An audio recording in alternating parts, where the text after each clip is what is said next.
Welcome to Ben Mercer Live. Well, finding that special someone can be a difficult task. Tonight we look at the benefits and pitfalls of love marriages versus arranged marriages.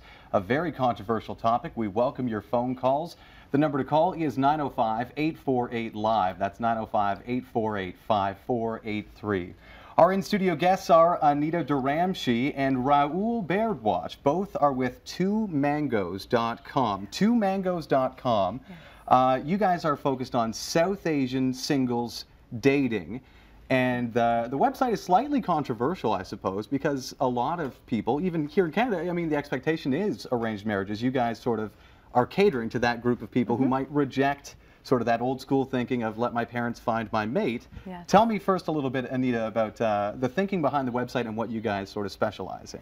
Well, of course, dating, which is what we specialize in, is still considered to be very taboo in the South Asian community. As much as, you know, our parents did the whole arranged marriage thing, and they would love for us to do it, I think.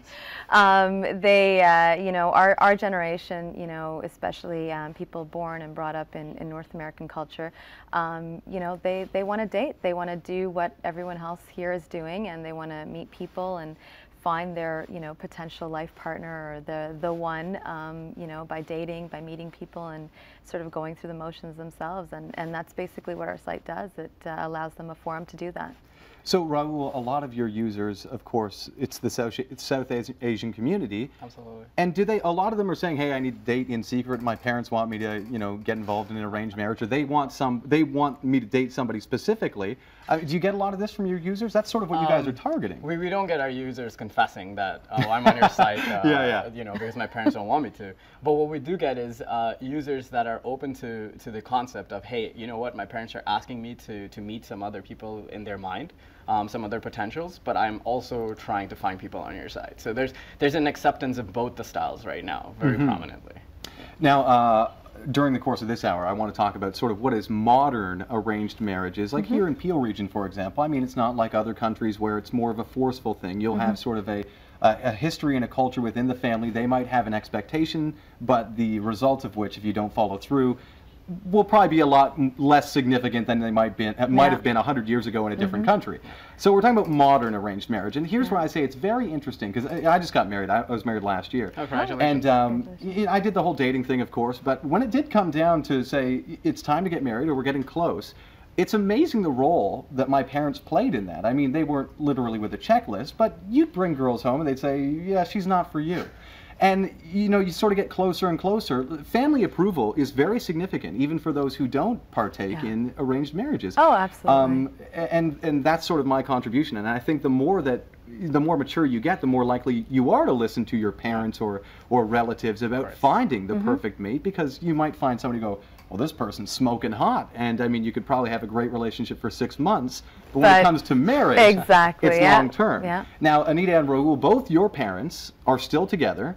Absolutely. Both arranged marriages. Yes, absolutely. And was the expectation that you guys also go through the process of arranged marriage? I know, I mean, I can't speak for Earl, but I know for myself, you know, my parents raised me to be a very independent thinking person, which they probably don't like half the time, but, you know, we were raised, you know, myself, my brother, and my sister to sort of think for ourselves and do our own thing. And so, you know, our parents were very open to us dating and meeting people. You know, that being said, Ben, I think they absolutely did want to be involved in the approval process. So, you know, I would never bring home somebody and they say, well, no, I don't like this guy, you know, what are you thinking? Yeah. You know, they would always be involved in that final decision, of course, but it's not like they were, you know, having a lineup of 10 guys deep saying, okay, meet this one, and meet this one, and meet this one, and meet this one. Yeah, it was exactly, right? So it was more up to us to sort of find those people and meet people and get out there and hey, if they had somebody they could add to the lineup, sure, but there was nothing against us going out and meeting people and sort of, you know, sort of finding someone on our own or anything. But it sounds like for you as well as me, parental approval played a huge role in your final selection. Oh, absolutely. I mean, the South Asian culture, I mean, family is a very big part of our culture, and you know, along with that goes the meddling and the approvals and all of that fun stuff. And you know, I mean, we very much do believe that, you know, when you get married, whether it's through dating or an arranged marriage, it's not two individuals, it's two families coming together. So, you know, family family and parental approval is very important. And as a guy who, you know, recently left the dating world not long ago, you know, parental approval is so critical to the success of the relationship. Yeah. The broader question to the audience tonight, we want to hear from you, is your thoughts on arranged marriages versus love marriages. I'd love to hear from people who have been divorced. I mean, how big a role did parental approval play in your marriage? I often think times, you know, if your parents don't sign off on the person that you like, it's probably an indicator of troubles to come, if not just with the in-laws, but they probably said, you know what, we agree she's pretty or she's got a couple great attributes, but this and this, I don't see that working long term. But we want to get your thoughts. Some people, of course, are fundamentally against the idea of arranged marriages and the idea that you have no choice at all. And to that end, I think we all agree having the right to choose is so critical. But the balance between parental approval and marriage is, I think, melding closer and closer the more we get going along here. The number to call is 905-848-LIVE. That's 905-848-5483. I'd love to hear from you if you are someone in an arranged marriage right now. Tell me how it's going. Did you have another option? You think it would be going better with that person? 905-848-LIVE. Or, you know, I say that, you know, I'm 30 years old now, turning 31, that if I was getting married this year, I'd say let my parents pick. They're probably going to pick better than I would have. I think I ended up with the perfect deal where they loved her and I loved her and everything worked out wonderfully. But I don't think I would have gotten married if they even had the slightest inkling that it wasn't going to go well. I would have likely said, okay, if they're worried, I'm worried. They see something, maybe I don't. I'm blinded by love or whatever it is. 905-848-LIVE. That's 905-848-5483. Coming back to TwoMangoes.com, your specific website, I mean, what does it offer? How does it cater to the South Asian community specifically? Well, it's a great question, of course. Interestingly enough, we cater the aspects that are important to individuals when they're looking for someone potential within the South Asian community. So we've taken what we would consider the best of an arranged marriage, if you want to call it, from back in the day when it worked. And by the way, I should point out that my mother might call because she's in an arranged marriage. Okay, so you know how that's going. Right, so hi Mom. And so I wanted to point out that, so for example, if you're from the Sikh community and you're seeking someone who's also from the similar Sikh community, on our website, you're able to identify the community you're from. So what that allows is the other person to see, okay, you know, you're Sikh, I'm Sikh, maybe we should talk to each other. The same thing applies for the Gujarati community. One other important factor, again, believe it or not, we're Indians or we're South Asian, we like to dance, Bollywood is important. It's your Bollywood knowledge factor, your Bollywood dance factor. And we have a little fun. We have a little fun on the site.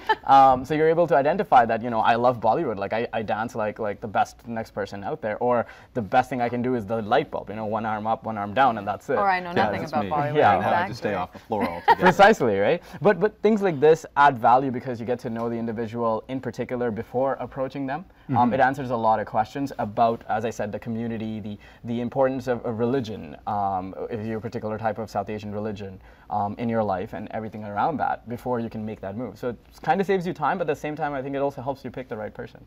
And now, I mean, when you talk about picking the right person, it's another task that many people are outsourcing right now. There's thousands of people out there, but they say, I don't know what I'm doing. I'm going to go to one of these websites where they match up my likes and dislikes with another person, and they'll do the matchmaking for you. So it's amazing how little, I mean, when you talk about freedom and I want the freedom of choice, and they go, well, you know, 90% of the people don't work for me, so I'll hire somebody to find that perfect somebody. To do it for me, exactly. And there it's a very strange thing that we're going through right now. I want to talk about later in the show, we're going to talk about statistics. So statistically, they do say arranged marriages long-term are more successful, even inside North America. So if we were to look at the arranged marriage statistic globally, they say arranged marriages, they only end up in divorce like 4-5% of the time. But of course, that's dramatically skewed because a lot of countries and cultures, they don't allow divorce, or it'd be, you know, a horrible, very taboo, very taboo scenario. So you have to compare it to North American, sort of what I would call, again, the modern arranged marriages. And they do say they're still more successful. That being said, the divorce rate in Canada and the United States is falling. It is falling right now. But the interesting flip side is that it's not falling because people are becoming more successful at choosing the right mate. It's because marriage numbers are falling. People are not getting married. Yes, and let's talk about that for a second. I mean, you must have people on your site who say, I'm looking for a long-term relationship that includes never getting married. Oh, absolutely. Yeah, I mean, I think our South Asian culture is very unique because we're still very conditioned to say, you grow up, you go to university, you become a doctor, lawyer, engineer, you get married, you have 2.3 kids, and you buy a big house, and eventually your parents move in with you, and that's sort of the lay of the land, so to speak. So I think in the South Asian culture, it's still even more taboo for people to actually openly say, I never want to get married, or I don't want to get married. That being said, I mean, we do have people on our site that will say that they're looking for a long-term relationship. Okay. Not saying that they don't want to get married per se, but that it's not something that they're focused on doing in the next 6 months. So they're open to dating, open to looking for someone, but marriage is not top of mind right now. Would you agree? No, totally. And that's another reason for our bolstered numbers. There are quite a few people who've been looking for something online to find other South Asians in a collected space and meet them for just a relationship, and not very long term or short term, whatever it is, but definitely not marriage. That's a few years out. So they push over and basically come to us for what it is.